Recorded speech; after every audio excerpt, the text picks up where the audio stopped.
amanat yang diberikan kepada kami untuk memberikan nasihat pernikahan kepada kedua tat. Karena iku minun dukakah hari iku ai rano itu lega aha.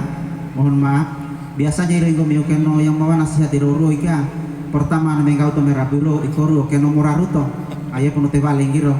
Mano ino toale to kase kando ino to pokok behawai kiri ana. Yang mau katolak kamu saru kiro suwe-suwe. Bapak dan Ibu sekalian yang mutu hai. Olehnya itu duhai Sas Prajuni, tentu hari ini sejak beberapa waktu yang lalu ketika Anda mengucapkan ijab dan kabul menerima daripada nikahnya perempuan yang ada di samping Anda, maka mulai saat itu Adinda sudah menjadi namanya kepala keluarga. Olehnya itu sebagai seorang kepala keluarga memang banyak sekali tanggung jawab yang dibebankan kepada pundak kita. Olehnya itu Quran menjelaskan bahwa apabila telah berumah tangga tentu status kita sudah berubah. Yang pertama yang berubah tentu kita sebagai kepala keluarga harus bisa menjadi contoh. Karena mohon maaf, banyak sekali sekarang pemimpin, baik pemimpin di dalam keluarga yang terkecil maupun pemimpin lingkup yang terbesar, kadang-kadang kurang bisa dijadikan contoh. Begitu pula sebaliknya, seorang istri atau perempuan yang ada di sampingmu itu, banyak sekali sekarang perempuan hanya bisa menjadi istri tapi tidak bisa menjadi seorang ibu. Karena beda seorang istri, beda seorang ibu. Olehnya itu melalui kesempatan yang baik ini, inilah hal-hal yang ingin saya uraikan agar bisa menjadi pemahaman bagi kita semua. Bapak dan Ibu sekalian, hadirin para undangan, tentu sebagai kepala keluarga, Rasul menjelaskan kepada kita ketika kita memilih pasangan, maka ada 4 persyaratan penting yang harus kita perhatikan dan harus kita lihat. Yang pertama, pilihlah wanita atau lelaki yang paling tampan dan yang paling cantik. Karena apa? Akan bersama kita selamanya. Bangun tidur sama-sama dengan dia, begitu mau tidur sama-sama dengan dia, bahkan bisa dikatakan 1 kali 24 jam harus bersama-sama dengan dia. Maka persyaratan yang pertama harus dia tampan dan harus dia cantik. Tapi kata Rasul, kalau ini kita jadikan rujukan, kalau ini kita jadikan patokan utama, Adinda Sas Prajuni dan Aprilia, ya, siap-siap kita akan kecewa. Kenapa? Karena kecantikan dan ketampanan itu ada batasnya. Bolehlah kita katakan bahwa kalau seorang wanita umur 17 tahun ketika dia tersenyum, maka bisa kita katakan satu kampung maka akan terpesona. Tapi coba angka 17 itu dibalik menjadi 71. Ibu tersenyum, cucunya lari semua karena giginya tinggal 2. Berarti kecantikan tidak abadi. Sama juga ketampanan. Begitu pula kita juga laki-laki walaupun masih mudanya tampan, tapi begitu sudah tua, maka mohon maaf, billahi taufiq wal hidayah, tidak akan seperti itu lagi. Yang kedua, Rasul memerintahkan kepada kita, maka lihatlah keturunannya. Keturunannya kenapa penting? Insya Allah kalau memang orang tuanya baik, maka anaknya insya Allah akan baik. Karena pepatah mengatakan bahwa buah jatuh tidak akan jauh daripada pohonnya. Banyak seperti itu. Tapi kalau buah juga ini tiba-tiba dibawa lari oleh binatang liar, katakanlah kelelawar, itu bisa jatuh kemana-mana. Sehingga kalau itu juga jadikan patokan, banyak yang kita lihat, mohon maaf, bapaknya pejabat, bapaknya mungkin bisa kita katakan seorang kiai, tapi anaknya ada juga yang tidak alim, ada juga yang salah jalan, dan banyak seperti itu. Berarti kalau ini jadikan patokan, kita siap-siap juga akan kecewa. Dan yang ketiga, kata Rasul, lihatlah hartanya. Lihat hartanya, pilih yang paling kaya. Namun kalau ini juga dijadikan patokan, banyak yang kita lihat, kalau seorang laki-laki dia mengawini seorang perempuan karena dia lihat karena kekayaannya, lalu dia tinggal sama mertuanya, maka siap-siap kau harus berada di ujung telunjuk daripada mertuamu. Sehingga orang dulu itu dia katakan, nah kalau makan jangan terlalu lama, kalau lama nanti dimarah sama mertua. jelas karena dia yang kasih makan kita apa semua dan sebagainya, sementara kita makan lama sekali. Itu. Tapi insya Allah kalau kebalikannya, kita yang kasih makan mertua, kita yang rawat mertua, biar kalau lama-lama di meja tidak ada juga yang mau ngumel-ngumel. Sehingga harga diri seorang laki-laki sudah di situ, jangan kita berpatokan pada hartanya. Dan yang terakhir, Adinda Sasprajuni dan Adinda Aprilia, kata Rasul, kau ingin bahagia dalam rumah tangga maka lihatlah agamanya. Nah, walaupun terakhir, tapi ini penting. Kenapa? Karena kalau baik agamanya maka kita akan dapat semuanya. Nah, olehnya itu melalui kesempatan yang baik ini saya uraikan, saya akan tekankan bagaimana peran seorang suami menurut Islam dan bagaimana peran istri sebagai menurut syariat agama Islam. Bapak dan Ibu sekalian yang saya hormati, yang pertama, bahwa seorang istri ketika belum menikah maka ridho pada dirinya adalah tergantung pada ridho kedua orang tuanya. Tapi begitu dia sudah menikah, hati-hati Adinda Aprilia, ridho seorang suami, ridho Allah tergantung daripada ridho suami. Jadi olehnya itu seorang istri ketika sudah menikah maka sudah harus mempunyai batasan-batasan, sehingga di dalam satu riwayat dikisahkan ada salah satu wanita yang soleha, namanya saya lupa lagi namanya ini. Akibat saya lihat pada saya yang datang. Seorang sahabat namanya Mutia. Mutia ini adalah istri yang soleha. Ketika ditinggalkan oleh suaminya di zaman Rasul, disampaikan, hai istriku, saya akan pergi perang di jalan Allah. Kau tidak boleh meninggalkan rumah tanpa seizinku, dan tidak boleh kamu masukkan seorang pun laki-laki di rumah ini tanpa seizinku pula. Itu pesan suaminya. Apa yang terjadi ketika Mutia ini sakit keras orang tuanya, maka datanglah disampaikan, hai Mutia, orang tuamu sakit keras, kau harus lihat ke sana, itu yang terakhir kalinya. Maaf, saya tidak bisa ke sana. Kenapa? Karena suami saya tidak berada di rumah dan saya belum memperoleh izin daripada suami saya.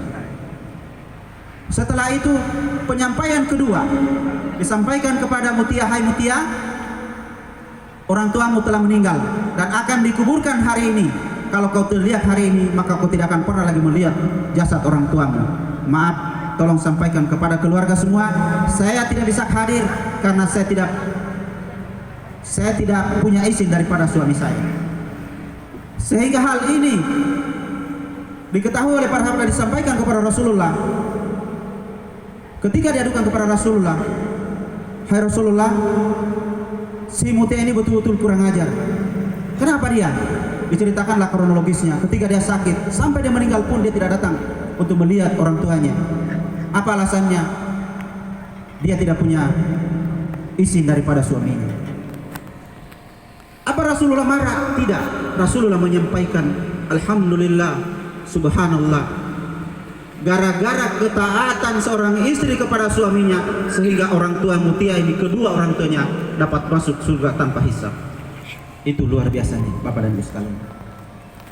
Jadi olehnya itu ketaatan seorang istri kepada suaminya itu adalah mutlak kalau kita ingin mendapatkan keridhaan daripada Allah Subhanahu wa taala.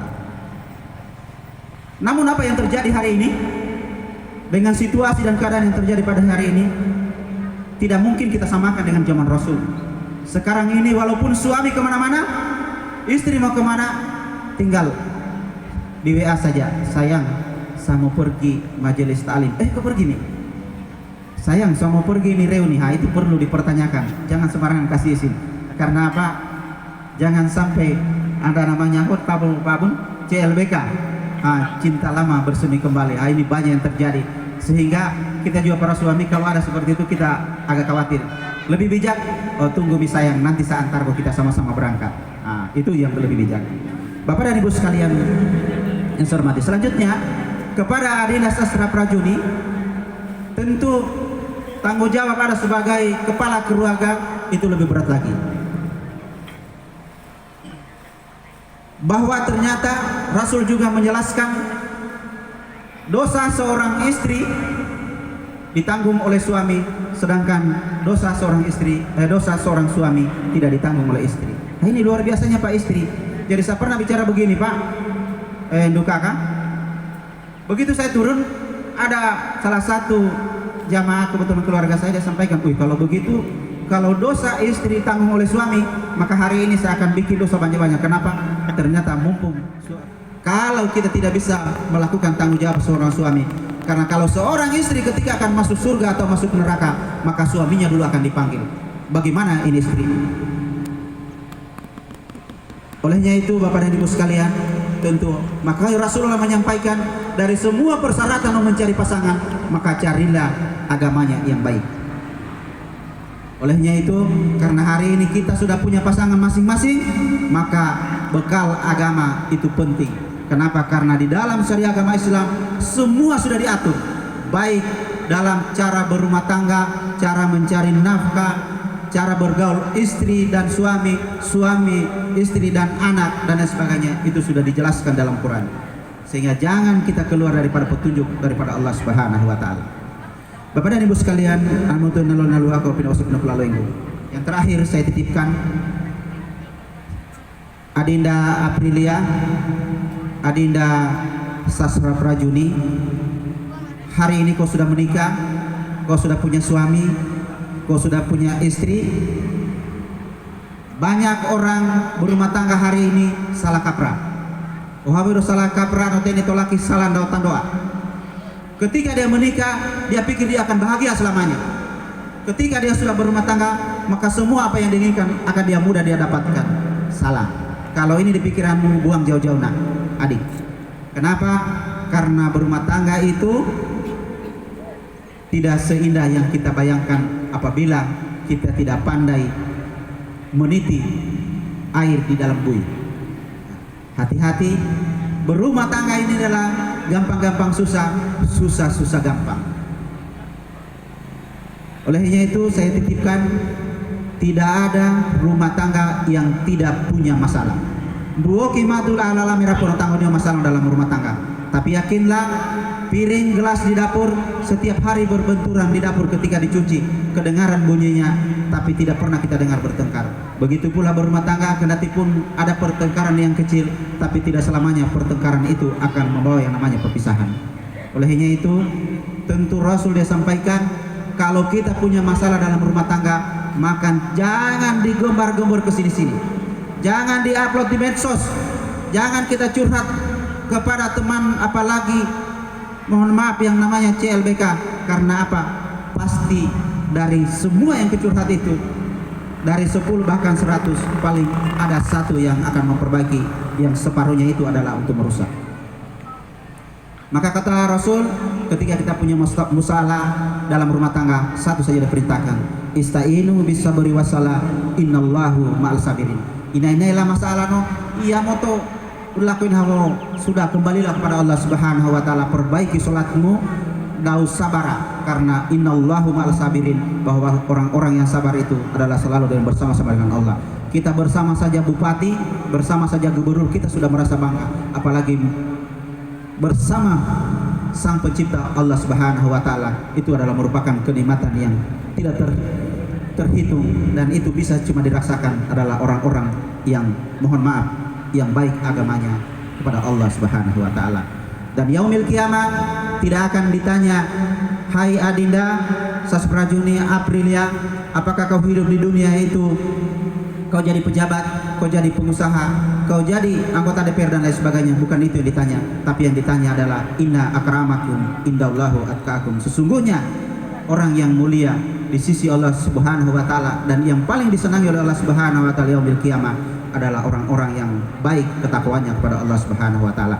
Kita doakan, mudah-mudahan dengan hibaan doa dari kita semua keluarga yang hadir pada hari ini dan semua yang akan hadir di waktu yang akan mendatang, mudah-mudahan akan memberikan kebaikan dan memberikan doa terbaik kepada kedua anak atau adik berdua kita ini. Mudah-mudahan di dalam hidup berumah tangga mereka dapat mendapatkan keluarga yang sakinah, mawaddah warahmah. Dan begitu pula kita semua keluarga yang hadir pada hari ini, kita sementara memperjuangkan keluarga masing-masing, dan kita pula akan dapatkan keluarga yang sakinah, mawaddah warahmah kita masing-masing. Amin ya rabbal alamin. Bapak dan Ibu sekalian,